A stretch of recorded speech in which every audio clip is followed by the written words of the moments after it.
নমস্কার, আপনাদের সকলকে স্বাগত। নভেম্বর মাসের রাশিফল নিয়ে হবে আলোচনা। আর রাশি পরিক্রমায় ঘুরতে ঘুরতে আমরা এখন চলে এসেছি ধনুরাশি নিয়ে আলোচনা করতে। ধনুরাশি,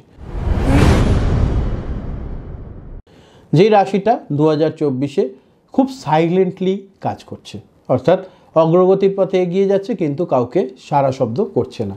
এই সুন্দর রাশি নিয়ে আলোচনা করতে গিয়ে প্রথমেই যেটা নিয়ে কথা হবে সেটা হচ্ছে কর্মজীবন। কারণ কর্মজীবনই সব। যারা চাকরিজীবী রয়েছেন তাদের প্রচুর পরিশ্রম হচ্ছিল, তুলনায় রেজাল্ট কিন্তু আপনারা কম পাচ্ছিলেন।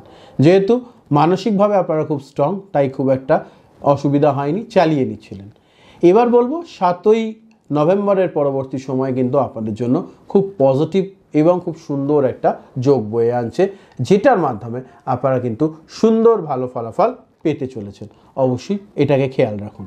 পাশাপাশি যে বিষয়টা নিয়ে বলবো সেটা হচ্ছে এই যে আপনাদের রাশির থেকে তৃতীয় শনির বক্রি থেকে মার্গী হওয়া আপনাদের কিন্তু অনেক নতুন নতুন সুযোগ সুবিধা এনে দেবে। যারা একদিন কোনো কর্মের সঙ্গে যুক্ত ছিলেন না, অর্থাৎ আপনারা চাকরির জন্য ইন্টারভিউ দিচ্ছিলেন কিন্তু জব হচ্ছিল না, তাদের জন্য সময়টা খুব ভালো। পজিটিভ দিক দেখতে পাচ্ছি, অবশ্যই সেটাকে কাজে লাগান। তার পাশাপাশি আরও একটা পজিটিভ দিক এখানে দেখতে পাচ্ছি, সেটা হচ্ছে যারা অলরেডি কোনো জবে এক্সিস্টিং জবে রয়েছেন তাদের কিন্তু জবের জায়গা থেকে আস্তে আস্তে উন্নতির সুযোগ, এবং এই কোনো উন্নতির মাধ্যমে আপনারা কিন্তু নিজেদের একটা ডেভেলপমেন্টের জায়গা খুঁজে পাবেন। খুব সুন্দর যোগ দেখতে পাচ্ছি, পজিটিভ দেখতে পাচ্ছি, এটাকে কাজে লাগান। তার পাশাপাশি বলবো যারা সরকারি চাকরির সঙ্গে যুক্ত তারা ভুলেও ঊর্ধ্বতন কর্তৃপক্ষের সঙ্গে কোনো ঝগড়া বিবাদে যাবেন না। এই মাসটা ঝগড়া বিবাদের নয়, এই মাসটা একটু সতর্ক থাকতে হবে। অবশ্যই বিষয়টা মাথায় রাখুন। চলে আসবো এরপর চাকুরিজীবীর পরে ব্যবসায়ীদের নিয়ে আলোচনায়। যারা ভাবছেন নতুন কোনো ব্যবসা শুরু করবেন, কি ব্যবসা শুরু করবেন, কীভাবে শুরু করবেন, এই সমস্তটার জন্য অবশ্যই আপনাদের জন্মছক যে ব্যবসা শুরু করবেন সেটা সাপোর্ট করে কিনা সেটার জন্য একজন ভালো অভিজ্ঞ জ্যোতিষীর কাছে পৌঁছুন, তিনি অবশ্যই বলে দেবেন।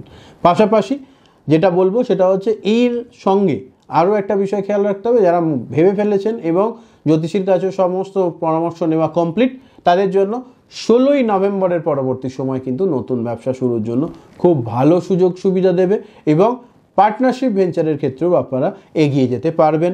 এই সুন্দর যোগটা কিন্তু আপনাদের রয়েছে।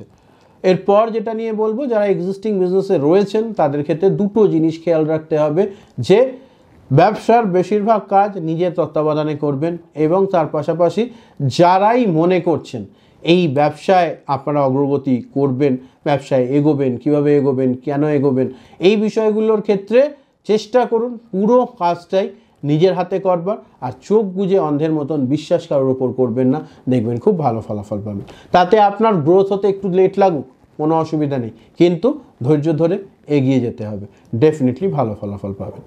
এরপর চলে আসবো অর্থ তথা সম্পদ নিয়ে আলোচনায়। অর্থ এবং সম্পদের ক্ষেত্রে যেটা বলবো, এই মাসের শুরুর থেকেই কিন্তু আপনাদের আর্থিক প্রাপ্তির শুভ যোগ দেখতে পাচ্ছি, বিশেষ করে 2রা নভেম্বরের পর থেকে। সময় অতীব সুন্দর, সেটাকে কাজে লাগান, এবং এটা সারা মাস জুড়ে থাকবে। চাকুরিজীবী হন বা ব্যবসায়ী, আপনাদের যদি কোনো জায়গায় টাকা ডিউ পড়ে রয়েছে সেগুলো চাওয়া শুরু করুন, কোনো জায়গায় কোনো টাকা আটকে গেছে সেটার জন্য তদবির করা শুরু করুন, ডেফিনেটলি ফেরত পেতে শুরু করবেন। এবং এই যে এক্সট্রা টাকা আসছে সেটাকে হঠাৎ করে খরচ করে উড়িয়ে দেবেন না ধনুরাশির মানুষজন, এটাকে সেভ করবার চেষ্টা করুন, ডেফিনেটলি ভালো ফলাফল পাবেন। প্রথমত। নাম্বার 2, এটা নিয়ে যেটা বলবো সেটা হচ্ছে সম্পদ প্রাপ্তির ক্ষেত্রে 7ই নভেম্বরের পরবর্তী সময় আপনাদের বাড়ি, গাড়ি, এছাড়াও যদি জমির কথা ভাবছেন বা কোনো ফ্ল্যাট নেবেন ভাবছেন, সময়টা খুবই অনুকূল, চিন্তাভাবনা করা যেতে পারে। বিশেষ করে 16ই নভেম্বরের পরবর্তী সময়টা খুব কাজে আসতে চলেছে, সেটিকে কাজে লাগান, ডেফিনেটলি ভালো ফলাফল পাবেন। চিন্তা করবার কিচ্ছু নেই, দুশ্চিন্তা একদম করবার প্রয়োজন নেই, বিষয়টা মাথায় রাখুন, ভালো হবে। চলে আসবো এরপর পরবর্তী বিষয় নিয়ে আলোচনায়, সেটা হচ্ছে সম্পর্ক, রিলেশনশিপের ক্ষেত্রে যেটা বলবো, যারা ধনুরাশির মানুষজন সম্পর্কের মধ্যে রয়েছেন তারা সম্পর্কটার ক্ষেত্রে দেখবেন একটুখানি মনে হচ্ছে যেন আলগা আলগা ভাব এসছে। এই আলগা আলগা ভাব কিন্তু একমাত্র আপনাদের কারণেই এসছে।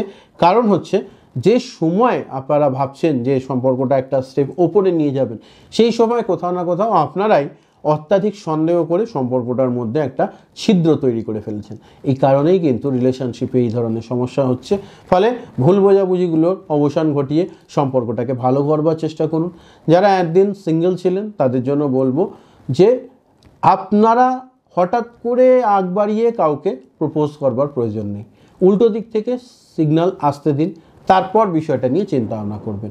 কারণ খেয়াল রাখবেন, চতুর্থে রাহু এবং তার সঙ্গে সঙ্গে কিন্তু দশমে কেতু আপনাদেরকে খুব ডিস্টার্বে রাখতে চলেছে, বিশেষ করে রিলেশনশিপের ক্ষেত্রে।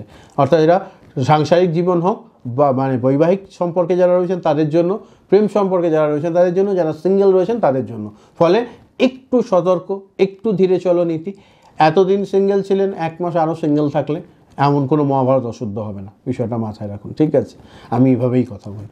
চলে আসবো এরপর সম্পর্কের পরে আমি আলোচনা। সারা অক্টোবর মাস জুড়ে প্রচুর আপনারা চেষ্টা করেছেন, লড়াই করেছেন, আনন্দ করেছেন, সুযোগ পেয়েছেন হয়তো বই নিয়ে বসবার, কিন্তু খুব একটা সেরকমভাবে মনোযোগ সহকারে পড়াশোনা করতে পারেননি। আমি বলবো অনেকটা দেরি হয়ে গেছে, এবার নতুন করে সময়ে ফিরতে হবে। ভালো করে পড়াশোনায় মনোনিবেশ করুন। যেহেতু চতুর্থে বসে থাকা রাহু বারবারই কিন্তু বাধা দেবে উচ্চশিক্ষা গ্রহণের ক্ষেত্রে, নতুন কিছু শেখার ক্ষেত্রে। ফলে এই বিষয়টাকে খেয়াল রাখুন। হয়তো কোনো জায়গায় নতুন অ্যাডমিশন নেবেন ভাবছেন, কেউ একজন এসে বলুন না ওখানে অ্যাডমিশন নিয়ে লাভ নেই।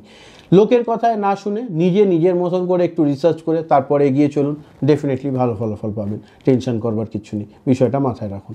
এর পাশাপাশি যে বিষয়টা বলবো, যারা কম্পিটিটিভ এক্সামের সঙ্গে যুক্ত তাদের কিন্তু আর বিন্দুমাত্র সময় নষ্ট করলে চলবে না, কারণ খেয়াল রাখতে হবে সামনে কিন্তু পরপর এক্সাম।